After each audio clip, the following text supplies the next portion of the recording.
Case study number 1. To sell or not to sell.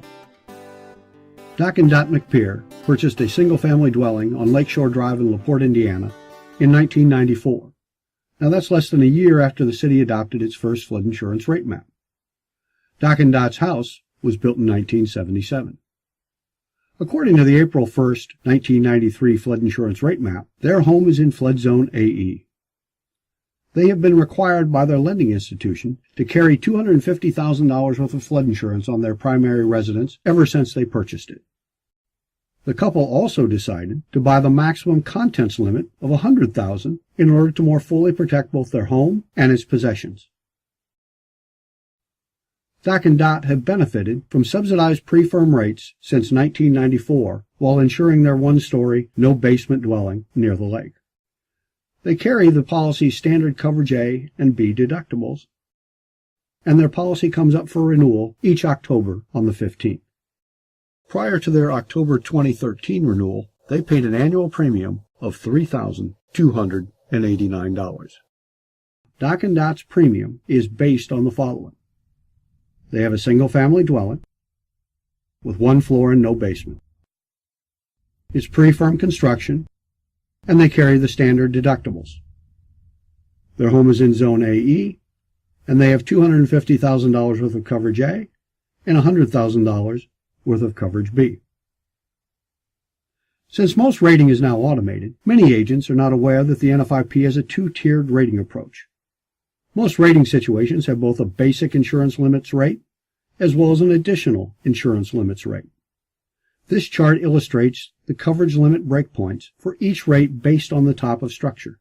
For example, in the case of a single-family dwelling, the basic insurance limits rate applies to the first $60,000 worth of coverage. The additional limits rate then applies to the next $190,000. Rates are per $100 of coverage. So the McPeer's premium is figured as follows. Let's first calculate the building premium. We'll take that $60,000 basic limits premium amount and multiply it by a 76-cent rate, and that'll equal $456 worth of basic limits premium. The remaining $190,000 is multiplied by a 77-cent rate, giving us a $1,463 additional limits premium.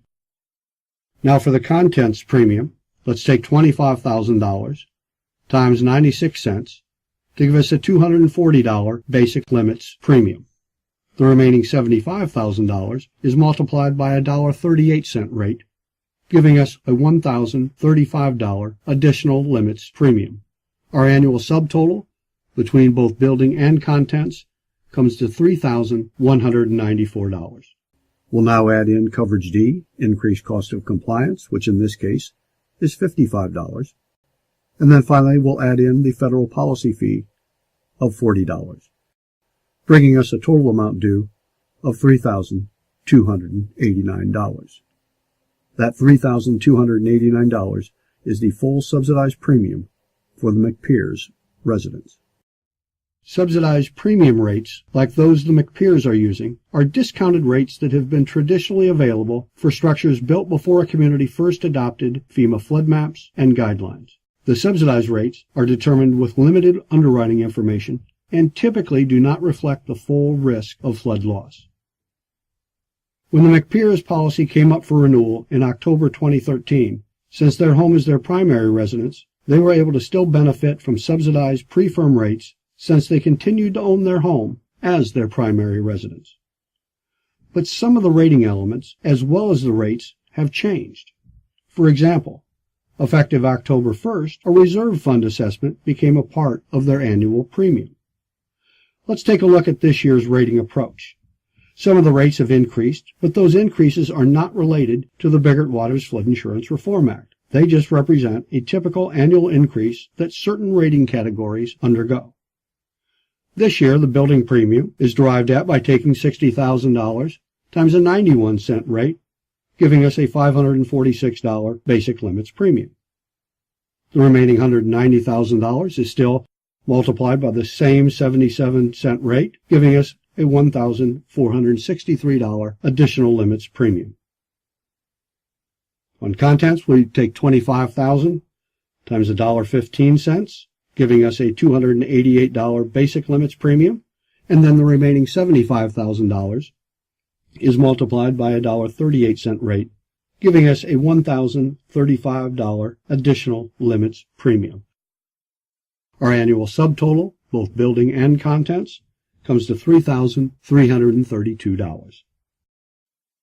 Add in our ICC premium of $55, and now for the first time, we'll add in the 5% reserve fund assessment, which this year totals $169.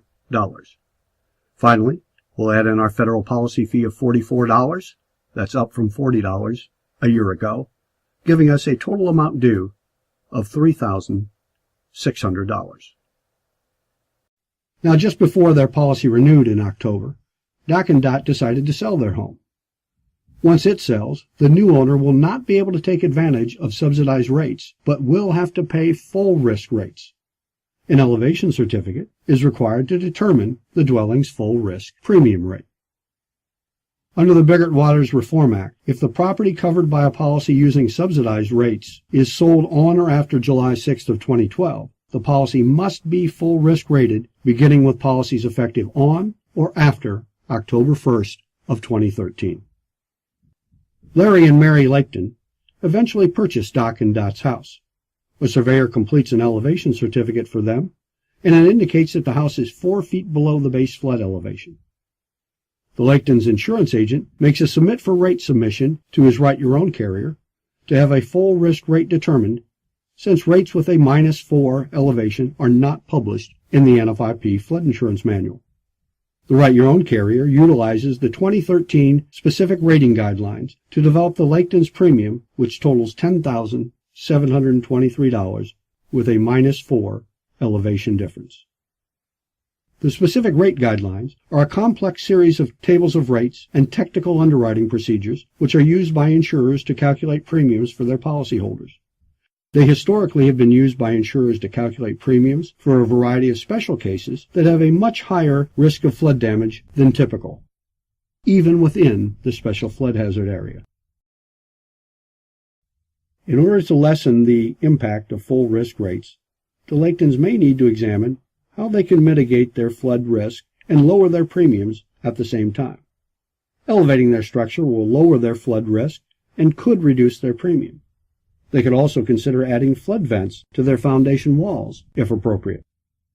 Although there are some significant initial costs involved in such mitigation efforts, the Laktons can recoup some of that investment in lowering their flood risk by looking at the money they do not spend on flood insurance premiums. Let's take a look at an example. If they were to elevate their house to the base flood elevation, their premium for the same amount of coverage would be reduced to $1,815 a year, saving them nearly $9,000 a year in flood insurance premiums. Let's look at one more example.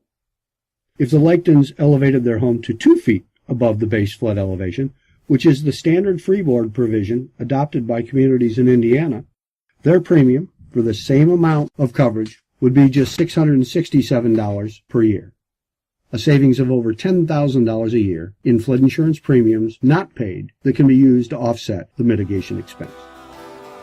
For more information on full risk rating and mitigating flood risk, see fact sheets on rebuilding in A and V zones, and also see a homeowner's guide to the elevation certificate at www.fema.gov/Flood Insurance Reform Act 2012.